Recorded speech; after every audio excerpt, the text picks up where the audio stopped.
నడుమ మొగులకు ఏమైందో ఏమో రెండు తెలుగు రాష్ట్రాలల్లా రెండు తీర్ల వాతావరణం కనబడుతోంది.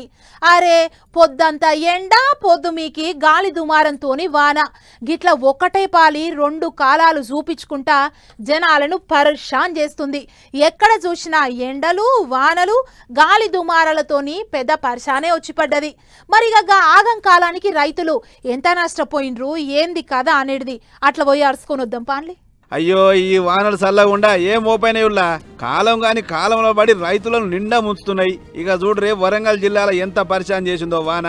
జిల్లా అంతటా జోపితో మార్కెట్లో పట్టుకొచ్చిన పంట అంతా తడిసి ముద్దయింది. వడ్లు మక్కలు జొన్నలు వాని నీలపాలై జాడపత్తలే కూడా కొట్టుకపోయినాయి. ఇక పోయిన గింజల కోసం రైతులు నీళ్ళ చేతులు పెట్టి దోలాడే పని పెట్టుకుర్రు. అయితే తాడిపత్రులు కవర్లు లేక ధాన్యం మొత్తం తడిచిపోయింది. అవే గనక ఉంటే గింత నష్టం అయ్యేది కాదు అనేది రైతులు అంటున్న మాట. అదేపా రేకుల కొట్టం కిందనన్నా దాచుకుందాం అనుకుంటే రేగులు వీగులు అని గాలి దుమారానికి కాగితాలు లెక్కనే ఎగిరిపోయి ఏనోవడ్డాయి. దీంతో పోలీసులు వచ్చి రేకులను పక్కకు తీసిర్రు. ఇదే ముచ్చడం మీద నర్సంపేట ఎమ్మెల్యే దొంతి మాధవరెడ్డిని గట్టిన అడిగిరి జనాలు. గన్ని బ్యాగులు లేక వచ్చిన ఆరు బయట బోసుడు అవుతుంది. జర సంచులు ఇరి సారు అని అంటే మేము ఇయ్యాల్సిన కాడికి ఇచ్చినాం, ఇక మీరే కొనుక్కోలే.